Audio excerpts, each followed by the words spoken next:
तस्माद् शक्ताग सततं कार्यकर्म क्षमाचर अशक्तो शासनः चरत्कर्म परमाप्नोति पुरुषा। अतः कर्मफल में सशक्त हुआ बिना मनुष्य को अपना कर्तव्य समझकर निरंतर कर्म करते रहना चाहिए, क्योंकि अनासक्त होकर कर्म करने से उसे परम की प्राप्ति होती है। भक्तों के लिए श्री भगवान परम है और निर्विशेषवादियों के लिए मुक्ति परम है। अतः जो व्यक्ति समचित्त प्रदर्शन पाकर और कर्मफल से अनासक्त होकर कृष्ण के लिए कृष्ण भावनामृत में कार्य करता है, वह निश्चित रूप से जीवन लक्ष्य की ओर प्रगति करता है। अर्जुन ने कहा जा रहा है कि वह कृष्ण के लिए कुरुक्षेत्र में युद्ध लड़ें, क्योंकि कृष्ण की इच्छा है कि वह ऐसा करें। उत्तम व्यक्ति होना या अहिंसक होना व्यक्तिगत आसक्ति है, किंतु फल की आसक्ति से रहित होकर कार्य करना परमात्मा के लिए कार्य करना है। यह उच्चतम कोटि का पूर्ण कर्म है, जिसको संस्तुति भगवान कृष्ण ने की जिसकी संस्तुति भगवान कृष्ण ने की है। नियत यज्ञ जैसे वैदिक अनुष्ठान उन पाप कर्मों की शुद्धि के लिए किए जाते हैं जो इंद्रिय तृप्ति के उद्देश्य से किए गए हों, किंतु कृष्ण भावनामृत में जो कर्म किया जाता है वह अच्छे या बुरे कर्म के फलों से परे है। कृष्ण भावना भावित व्यक्ति में फल के प्रति लोष मात्र आसक्ति नहीं रहती है। वह तो केवल कृष्ण के लिए कार्य करता है। वह समस्त प्रकार के कर्मों से रत रहकर भी पूर्णतया अनासक्त रह जाता है। जनक जैसे कर्मणैव हि संसिद्धि मा स्थिता जनकादया लोकसंग्रहे में वापि संपश्य कर्तुमहर्षिः। जनक जैसे राजाओं ने केवल नियत कर्मों को करने से ही सिद्धि प्राप्त की थी, अतः समस्त सामान्य जनों को शिक्षित करने की दृष्टि से तुम्हें कर्म करना चाहिए। जनक जैसा राजा स्वरूप सिद्ध व्यक्ति थे, अतः वे वेदानुमोदित कर्म करने के लिए बाध्य न थे, तो भी वे केवल सामान्य जनों के समक्ष आदर्श प्रस्तुत करने के लिए उद्देश्य से सारे नियत कर्म करते थे। जनक सीता जी के पिता तथा भगवान श्री रामचंद्र जी के ससुर थे। भगवान के महान भक्त होने के कारण उनकी स्थिति दिव्य थी, किंतु चूंकि वे मिथिला जो भारत के बिहार प्रांत में एक परगना है के राजा थे, अतः उन्हें अपनी प्रजा को यह शिक्षा देनी थी कि वह कर्तव्य पालन किस प्रकार किया जाता है। भगवान कृष्ण तथा उनके शाश्वत सखा अर्जुन को कुरुक्षेत्र में युद्ध में लड़ने की कोई आवश्यकता नहीं थी, किंतु उन्होंने जनता को यह सिखाने के लिए युद्ध किया कि वह सत परामर्श सफल हो जाते हैं तो ऐसी स्थिति में हिंसा आवश्यक हो जाती है। कुरुक्षेत्र युद्ध के पूर्व युद्ध निवारण के लिए भगवान तक ने सारे प्रयास किए, किंतु दूसरा पक्ष लड़ने पर तुला था, अतः ऐसे सद्धम के लिए युद्ध करना आवश्यक था। यद्यपि कृष्ण भावना भावित व्यक्ति को संसार में कोई रुचि नहीं हो सकती है, तो भी वह जनता को यह सिखाने के लिए कि किस तरह रहता है और कार्य करना चाहिए, कर्म करता रहता है। कृष्ण भावनामृत में अनुभवी व्यक्ति इस तरह कार्य करते हैं कि अन्य लोग उनका अनुसरण कर सकें, और इसकी व्याख्या अगले श्लोक में दी गई है। अद्यदाचरति श्रेष्ठस्तत देवेतरो जना शायत् प्रमाणत कुरुते लोकशतदनुवर्तते। महापुरुष जो आचरण करते हैं सामान्य व्यक्ति उसी का अनुसरण करते हैं। वह अपने अपने अनुकरणीय कार्यों से जो आदर्श प्रस्तुत करता है संपूर्ण विश्व उसका अनुसरण करता है। सामान्य लोगों को सदैव एक ऐसे नेता की आवश्यकता होती है जो व्यवहारिक आचरण द्वारा जनता को शिक्षा दे, ताकि यदि ऐसा नेता धूम्रपान करता है तो वह जनता को धूम्रपान बंद करने की शिक्षा नहीं दे सकता है। चैतन्य महाप्रभु ने कहा कि शिक्षा देने के पूर्व शिक्षक को ठीक ठाक आचरण करना चाहिए। जो इस प्रकार शिक्षा देता है वह आचार्य या आदर्श शिक्षक कहलाता है। अतः शिक्षक को चाहिए कि सामान्य जन को शिक्षा देने के लिए स्वयं शास्त्रीय सिद्धांतों का पालन करे। कोई भी शिक्षक प्राचीन प्रमाणिक ग्रंथों के नियमों के विपरीत कोई नियम नहीं बना सकता है। मनु संहिता जैसे प्रमाणित ग्रंथ मानव समाज के लिए अनुकरणीय आदर्श ग्रंथ हैं। अतः नेता का उपदेश देने ऐसे आदर्श शास्त्रों के नियमों पर आधारित होना चाहिए। जो व्यक्ति अपनी उन्नति चाहता है उसे महान शिक्षकों द्वारा अभ्यास किए जाने वाले आदर्श नियमों का पालन करना चाहिए। श्रीमद् भगवत गीता भी उसकी पुष्टि करती है कि मनुष्य को महान भक्तों के पद चिन्हों का अनुसरण करना चाहिए और आध्यात्मिक बोध के पथ में प्रगति का ही सही साधन है। चाहे राजा हो या राज्य का प्रशासनाधिकारी, चाहे पिता हो या शिक्षक, वे सब अबोध जनता के स्वाभाविक नेता माने जाते हैं। इन सबका अपने आश्रितों के प्रति महान उत्तरदायित्व रहता है। अतः उन्हें नैतिक तथा आध्यात्मिक संहिता संबंधी आदर्श ग्रंथों से सुपरिचित होना चाहिए। नामे पार्थास्ति कर्तव्यं त्रिषु लोकेषु किंचनम नानावाप्तमापन्तव्यं वर्त एव च कर्मणि। हे प्रथापुत्र, तीनों लोकों में मेरे लिए कोई भी कर्म नित्य नहीं है। न मुझे किसी वस्तु का अभाव है और न आवश्यकता ही है, तो भी मैं नित्य कर्म करने में तत्पर रहता हूँ। वैदिक साहित्य में भगवान का वर्णन इस प्रकार हुआ है। तमीशासुराणां परमामहेश्वरं च देवतानां परमं च दैवतं पतिपतीनां परमं परस्तादं विदां देवं भुवनेशिगायं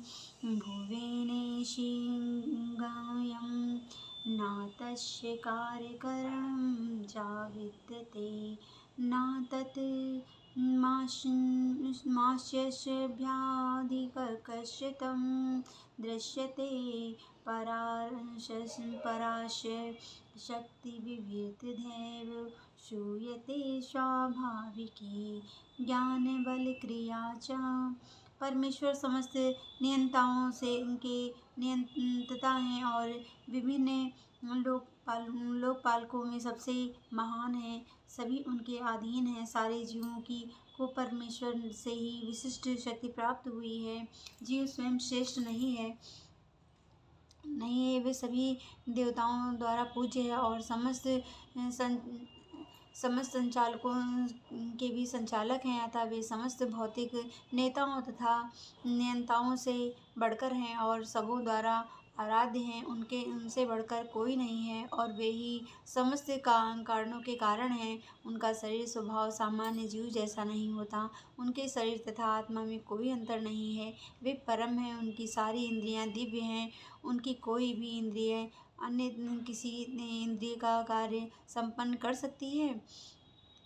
अतः न तो कोई उनसे बढ़कर है और न ही उनके तुल्य है। उनकी शक्तियाँ बहुरूपी हैं। फलतः उनके सारे कार्य प्राकृतिक अनुक्रम के अनुसार संपन्न हो जाते हैं। श्वेताश्वतर उपनिषद में कहा गया है, चूँकि भगवान में प्रत्येक वस्तु ऐश्वर्य से परिपूर्ण रहती है और पूर्ण सत्य से ओतप्रोत रहती है, अतः उनके लिए कोई कर्तव्य करने की आवश्यकता नहीं रहती। जिसे अपने कर्म का फल पाना है उसके लिए कुछ न कुछ कर्म नियत रहता है। परंतु जो तीनों लोकों में कुछ भी प्राप्त करने की इच्छा नहीं रखता, उसके लिए निश्चय ही कोई कर्तव्य नहीं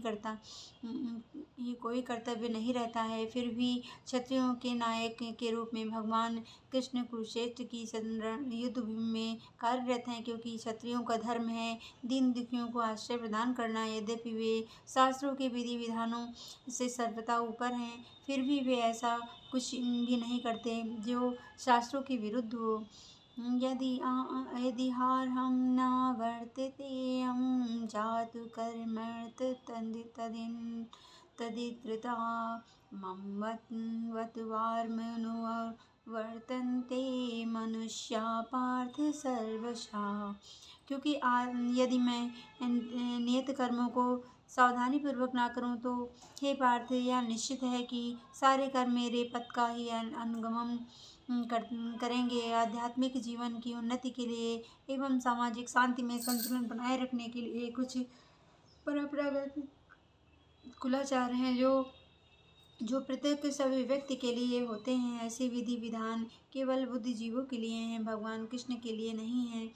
लेकिन क्योंकि वे धर्म की स्थापना के लिए अवतरित हुए हैं, अतः उन्होंने निर्दिष्ट नियमों का पालन किया है। अन्यथा सामान्य व्यक्ति भी उन्हीं के पद चिन्हों का अनुसरण करते, क्योंकि वे कृष्ण परम प्रमाण हैं। श्रीमद् भगवद गीता में यह ज्ञात होता है कि श्री कृष्ण अपने घर में तथा बाहर गृहस्थोचित धर्म का आचरण करते रहे हैं।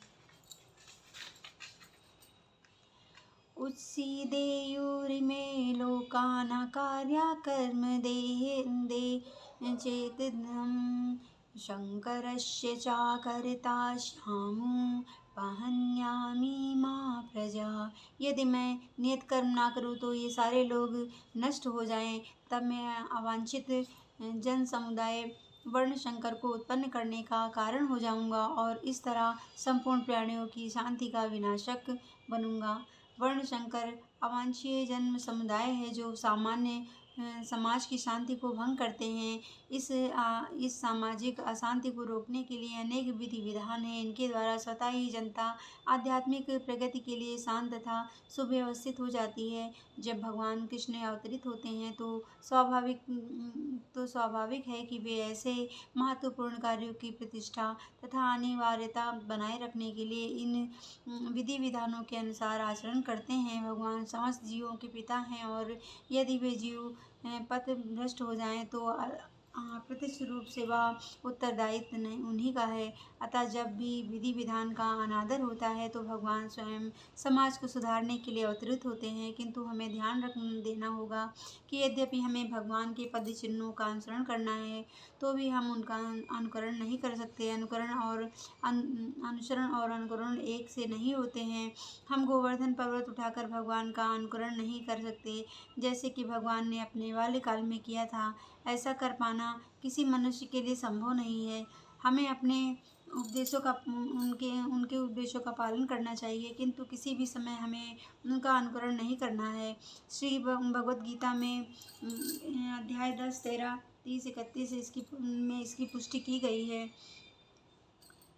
नैतत् समाचारे जज्जातु मनसापि हनीश्वरा विनश्यात् याचरन् मोढयाग थारुद्रोर्दिविषम् ईश्वराणां वचनं सत्यं तथैवाचरितं कञ्चित् तेषा यत्र वचो युक्तां बुद्धिमास्तत् समाचरेत्। मनुष्य को भगवान तथा उनके द्वारा शक्ति प्रदत्त सेवकों के उपदेशों का मात्र पालन करना चाहिए। उनके उपदेश हमारे लिए अच्छे हैं और कोई भी बुद्धिमान पुरुष बताई गई विधि से उनको क्रियान्वित करेगा। फिर भी मनुष्य को सावधान रहना चाहिए कि वह अपने कार्यों का अनुसरण ना कर सके। उसे शिवजी के अनुकरण में विष का समुद्र नहीं पी लेना चाहिए। हमें सदैव ईश्वर की या सूर्य तथा चंद्रमा की गतियों की वास्तव में नियंत्रित कर सकने वाली की स्थिति को श्रेष्ठ मानना चाहिए। ऐसी शक्ति के बिना कोई भी सर्वशक्तिमान ईश्वर का अनुकरण नहीं कर सकता है। शिव ने सागर तक के विष का पान कर लिया, किंतु यदि कोई सामान्य व्यक्ति विष की एक बूंद भी पीने का प्रयत्न करे तो वह मर जाएगा। शिव के अनेक छंद भक्त हैं जो गांजा तथा ऐसी ही अन्य मादक वस्तुओं का सेवन करते हैं, किंतु वे यह भूल जाते हैं कि इस प्रकार शिव जी का अनुकरण करने में उनकी मृत्यु को निकट बुला रहे हैं। इसी प्रकार भगवान कृष्ण ने भी अनेक चंद भक्त हैं जो भगवान को रासलीला या प्रेम नृत्य का अनुकरण करना चाहते हैं, किंतु वह भूल जाते हैं कि वे गोवर्धन पर्वत को धारण नहीं कर सकते। अतः सबसे अच्छा तो यही है कि लोग शक्तिमान का अनुकरण ना करके केवल उनके उपदेशों का पालन करें, ना ही बिना योग्यता के किसी को उनका स्थान ग्रहण करने का प्रयत्न करना चाहिए। ऐसे अनेक ईश्वर के अवतार हैं जिनमें भगवान की शक्ति नहीं होती है। शक्ता कर्मण्य विद्वांसो यथा कुर्वन्ति भारत कुर्यादिदास्तथा शक्तिं चिकीर्षु लोकस्य सग्रहम्। जिस प्रकार अज्ञानी जन्म फल की अशक्ति के कारण करते हैं, उसी तरह विद्वान जनों को चाहिए कि वे लोगों को उचित पथ पर न जाने के लिए अनासक्त रहकर कार्य करें। या कृष्ण भावना भावित मनुष्य तथा एक कृष्ण भावनाहीन व्यक्ति में केवल इच्छाओं का भेद होता है। कृष्ण भावना भावित व्यक्ति कभी ऐसा कोई कार्य नहीं करता जो कृष्ण भावनामृत के विकास में सहायक न हो। यहाँ तक कि वह उस अज्ञानी पुरुष की तरह कर्म करता है जो भौतिक कार्यों में अत्यधिक आसक्त रहता है, किंतु इनमें से एक ऐसे कार्य अपनी इंद्रिय तृप्ति के लिए करता है, जबकि दूसरा कृष्ण की तुष्टि के लिए करता है। अतः कृष्ण भावना भावित व्यक्ति को चाहिए कि वह लोगों को यह प्रदर्शित करे कि जिस तरह कार्य किया जाता है, वह किस तरह कर्म फल को कृष्ण भावनामृत कार्य में नियोजित किया जाता है। न बुद्धिभेदं जनयेद् ज्ञानं कर्मसंगिनां योषयेषन् सर्वकर्माणि वेदान्तयुक्तः समाचरन्।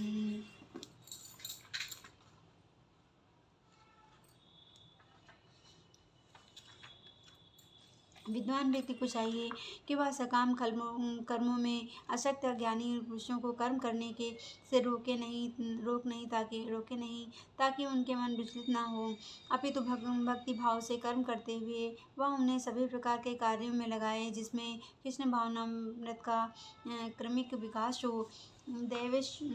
वैदेश्व सर्वैरहमेव मेघा वेदांत यह सिद्धांत संपूर्ण वैदिक अनुष्ठानों की पराकाष्ठा है। सारे अनुष्ठान, सारे यज्ञ कृत तथा वेदों में भौतिक कार्यों के लिए जो भी निर्देश हैं, उन सबों समेत सारी वस्तु कृष्ण को जानने के लिए निर्मित है, जो हमारे जीवन के चरम लक्ष्य हैं। लेकिन चूंकि बुद्धिजीवी इंद्रिय तृप्ति के अतिरिक्त और कुछ नहीं जानते, अतः वे वेदों का अध्ययन नहीं इसी दृष्टि से करते हैं, किंतु सकाम कर्मों तथा वैदिक अनुष्ठानों के द्वारा नियमित इंद्रिय तृप्ति के माध्यम से मनुष्य धीरे धीरे कृष्ण भावनामृत को प्राप्त हो जाता है। अतः कृष्ण भावनामृत में स्वरूप सिद्ध जीव को चाहिए कि वह अन्यों को अपना कार्य करने का या समझने में बाधा न पहुँचाने चाहे, अपितु उन्हें यह प्रदर्शित करे कि किस प्रकार सारे कर्म फल को कृष्ण की सेवा में समर्पित किया जा सकता है। कृष्ण भावना भावित विद्वान व्यक्ति इस तरह कार्य कर सकता है कि इंद्रिय तृप्ति के लिए कर्म करने वाले अज्ञानी पुरुष यह सीख लें कि किस तरह कार्य करना चाहिए और आचरण करना चाहिए। यद्यपि अज्ञानी पुरुष को उसके कार्यों में छेड़ना ठीक नहीं होता, परंतु यदि वह रंच भर भी कृष्ण भावना भावित है तो वह वैदिक विधियों की परवाह न करते हुए सीधे भगवान की सेवा में लग जाता है। ऐसे ही भाग्यशाली व्यक्ति को वैदिक अनुष्ठान करने की आवश्यकता नहीं रहती, क्योंकि प्रत्यक्ष कृष्ण भावनामृत के द्वारा उसे वे सारे फल प्राप्त हो जाते हैं जो उसे अपने कर्तव्यों के पालन करने से प्राप्त होते हैं। ओम नमो भगवते वासुदेवाय नमः। ओम नमो भगवते वासुदेवाय नमः। ओम नमो भगवते वासुदेवाय नमः। ओम नमो भगवते वासुदेवाय नमः। ओम नमो भगवते वासुदेवाय नमः। ओम नमो भगवते वासुदेवाय। ओम नमो भगवते वासुदेवाय नमः। ओम नमो भगवते वासुदेवाय नमः। ओम नमो भगवते वासुदेवाय नमः। ओम नमो भगवते वासुदेव। ओम नमो भगवते वासुदेवाय नमः।